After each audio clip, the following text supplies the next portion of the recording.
هنعمل حاجة عظمة ب12 جنيه، زي ما بقولك كده ب12 جنيه. هتجيب واحدة غوز ب2 جنيه. بعد كده تقطعها لحد ما تبقى فرافيت زي ما انتوا شايفين. بعد كده تجيب أي صينية عندك.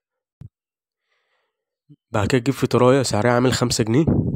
بعد كده تجيب واحدة الهوز اللي قطعناها وتنزل بيها على الفطيرة. بعد كده تجيب واحد أوريو سعره عامل 5 جنيه. كده قفلنا ال12 جنيه. هتكسره لحد ما يبقى فرافيت وتنزل بيه على الفطيرة.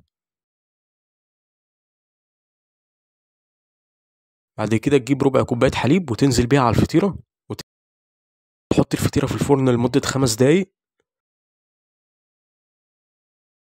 زي ما انتوا شايفين ده شكل الفطيرة بعد ما طلعت من الفرن. يعني الصراحة شكلها عظمة. جيب صوص شوكولاتة.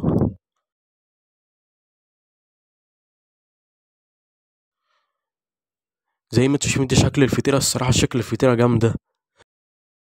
هنقطع حتة من الفطيرة. الصراحة الفطيرة طعمها جامد جدا، حاجة عظمة الصراحة. ومتنساش تشترك في القناة وتعمل لايك عشان يوصلك كل جديد. سلام.